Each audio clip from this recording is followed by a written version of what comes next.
you for joining us today.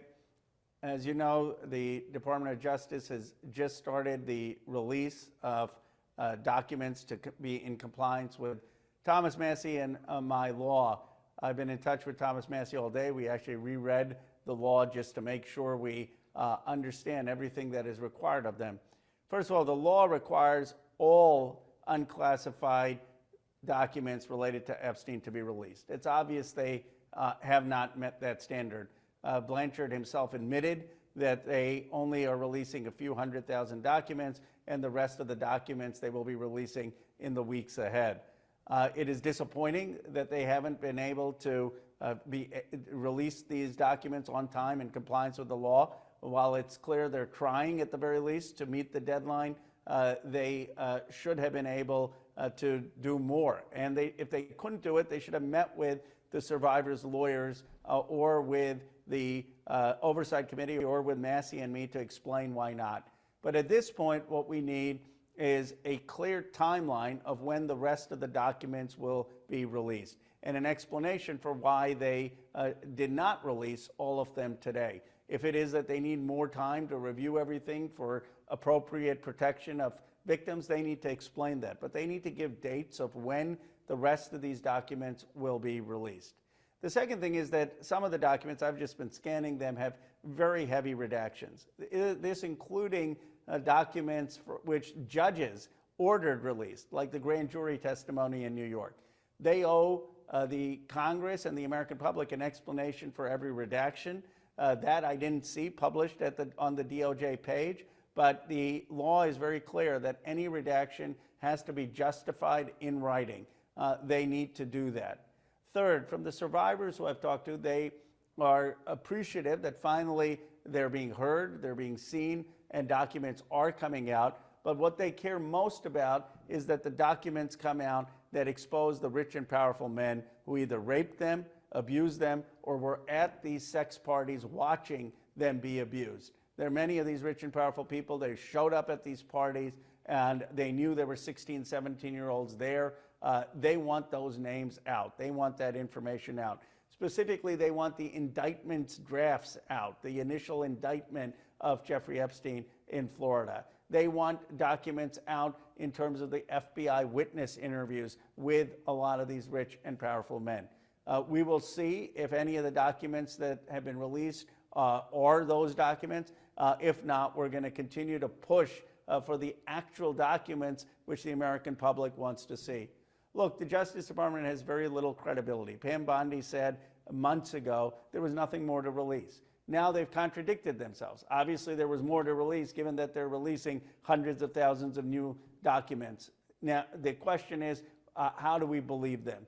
The only way they're going to have trust is if they take an open press conference, they explain to the American public what documents they've released, what they're redacting, why they've redacted that, what documents they continue to plan to release, and when we expect to get all of the documents that the law calls for.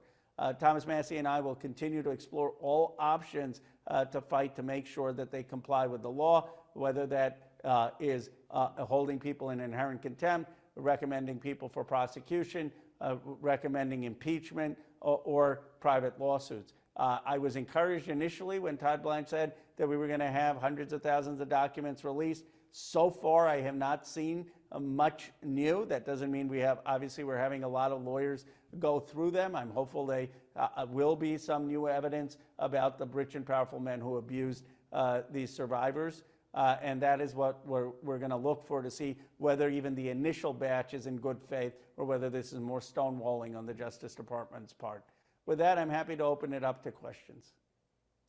For anyone who has a question, can you please just raise your hand in the Zoom and I will call on you in order. Annie.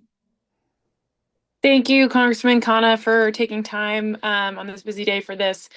So because we're seeing this production, it sounds like is not all going to happen today, as you mentioned, it's the first 100,000 documents.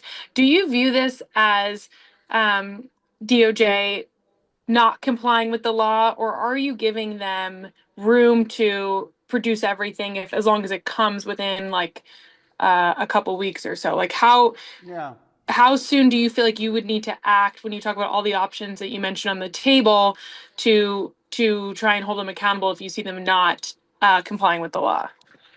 Look, technically, they're not in compliance. I mean, obviously, the law calls for all the documents that are unclassified to be released. They have not done that. The law also calls for them to explain redactions. I haven't seen yet whether they've done that or not. My initial read is that they have a lot of redactions without explanation. I'm less concerned about the full timeline. I mean, if they were to offer a timeline saying, you know, we need 45 days, here's what we're going to release. And I was confident that they were going to release everything, including the indictment draft, including the witness interview memorandum, including the information which we know exists because we've talked to survivors' lawyers who've seen the files that point to the rich and powerful men who abuse these young girls or covered up. If I know they're going to do that, I would give them some benefit of the doubt in terms of timeline. And if I knew that they aren't going to just release documents that are totally redacted. My concern is whether they are releasing the documents in good faith, even if it's piecemeal, or whether this is just more of the old documents being put out and a cover-up. And I haven't had time, and our lawyers are looking through it. Survivors' lawyers are looking through it. I don't know whether there is new information or whether it's stonewalling. But that, to me, is the biggest issue in terms of the quality of the release more than just the quantity. And I'll talk to Thomas Massey. We certainly have all options on the table, but what we want is the fundamental information of who else was involved in the abuse and cover-up. Claire. Hi, Congressman. Thanks for taking the time. Did you or Congressman Massey have any conversations with the DOJ today, or did you just learn that they were only going to release part of it from the Fox News interview this morning? Have they given you any other information on the timeline or any indication during the day about the only partial release? They have not. We had requested a meeting. We have been requesting meetings, particularly with the survivors' lawyers, so that they could have expedited the process, because their claim is that it's just taking so long because they want to protect victims and victims and survivors' identity, and they have refused any meeting with us. More problematically, they've refused meetings with the survivors' lawyers. So we learned about it the same day everyone else did. Look, on the one hand, this is the first time Donald Trump's administration is actually trying to comply, giving pretense to complying with Congress. I mean, they have ignored Congress time and time again. And so initially, when Blanche went on television, I was somewhat encouraged. I said, fine, it's not full compliance. They're going to release something, and at least they are mindful of the deadline and are taking it seriously. I was also initially encouraged when they were petitioning the federal courts to release the documents, and the federal courts ordered them to do it.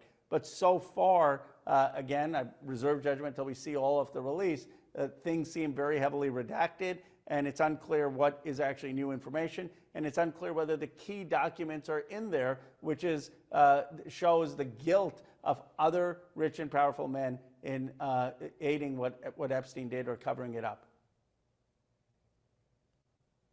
All right, Seda. Hi, Congressman. I was just wondering, how will you know if and when it is all of the documents? We know from the survivors' lawyers who've seen a lot of the files what are the key documents. Obviously, we can't be sure if it's fully comprehensive, but there are a lot of survivors' lawyers who've seen many of the key documents. There are many survivors and survivors' lawyers who know some of the other rich and powerful men who were on Epstein's rape island, who want those names out there, who know other men who trafficked in women or in some cases even abused women. And if those names are not coming out there, if those witness interviews are not coming out there, we know it's an incomplete release.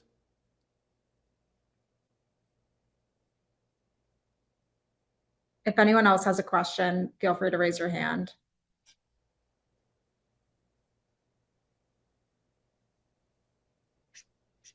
Claire. Yeah, I'll ask another question. So what we calculated is that there's about 4,000, documents, pieces of information that they released today. That's compared to what Todd Blanche said this morning on Fox News, that there would be hundreds of thousands. I mean, what does that signal to you that it's almost 5 p.m. we only have 4,000 compared to what he promised of hundreds of thousands? My understanding, I didn't pay as careful attention. I don't know if he said hundreds of thousands of documents or hundreds of thousands of pages. The bottom line is it's not anywhere near a full release. There's a lot of redactions. And the question again is there anything that they're releasing that is helping answer the central question, who is this Epstein class and how to hold them accountable?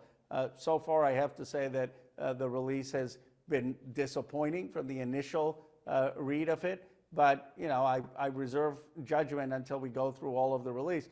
Again, what I'm calling for in terms of a constructive next step is for Todd Blanche or Pam Bondi to get in front of the country, to share the timeline for the full release, to share the explanations of the redactions, and to let the country know what they can expect. They have not been transparent, and that's why that's people's biggest concern on this, that they're hiding things. Chris, I know you had your hand raised. Yeah, can you hear me? Hi, Chris.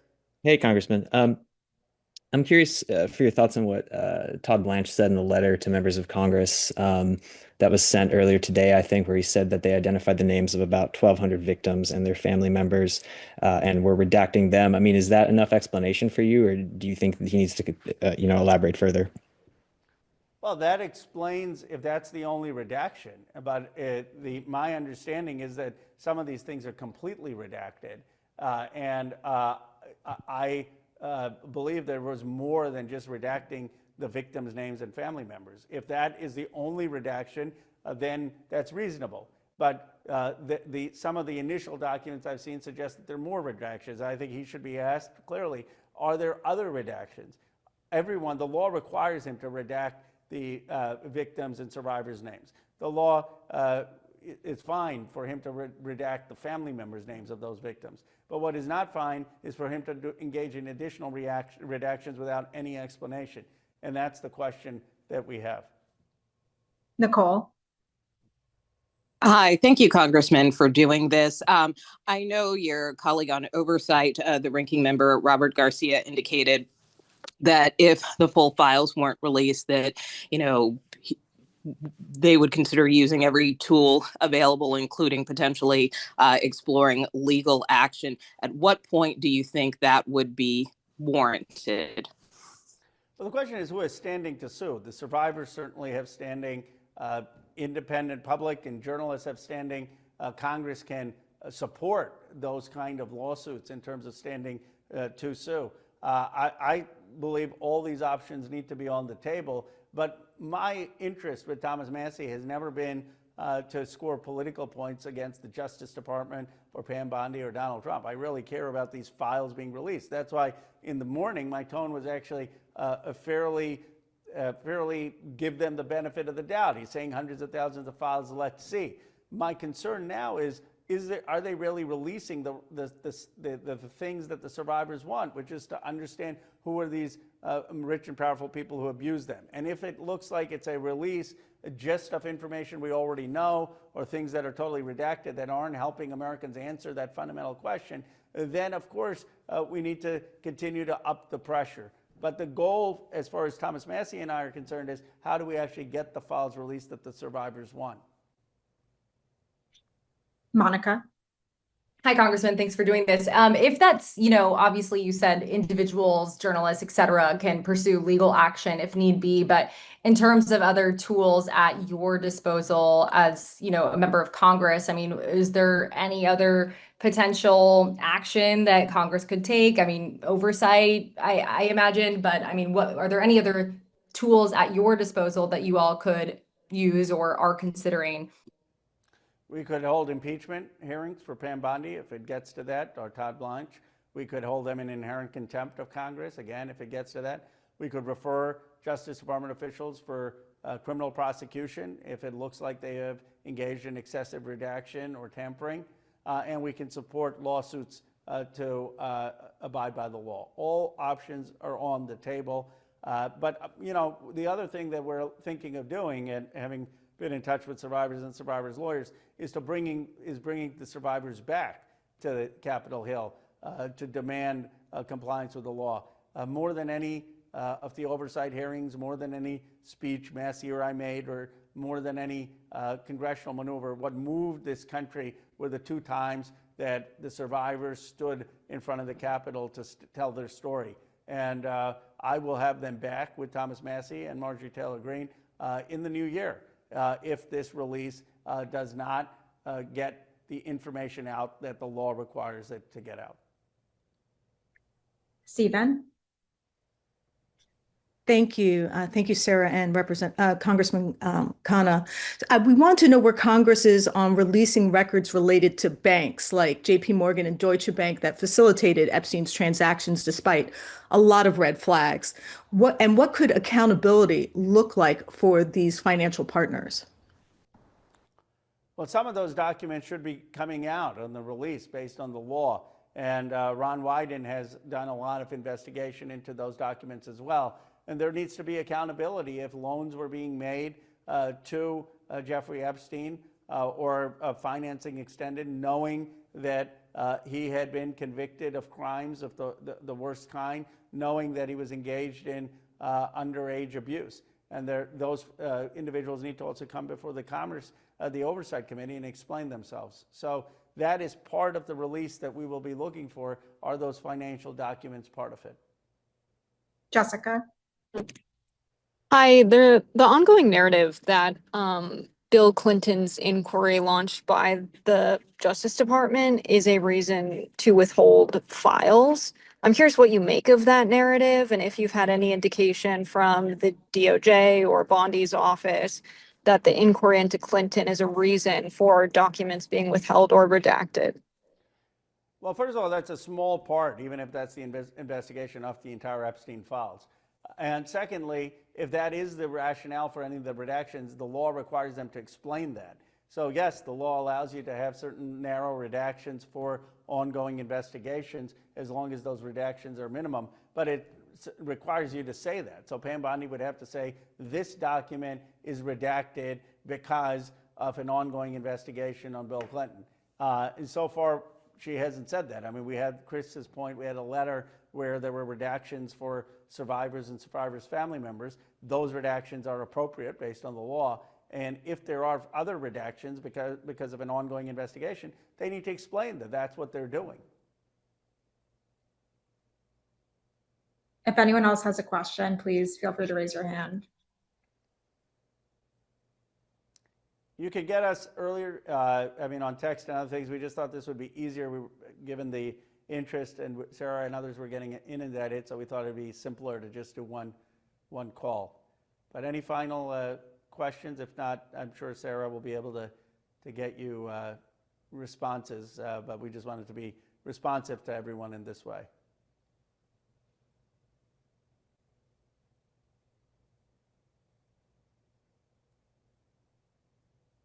Sarah, are we done? Or? Yep, I think that's it for questions, and let me know if anyone else needs anything, but thank you for joining. Thank you very much. Thank you.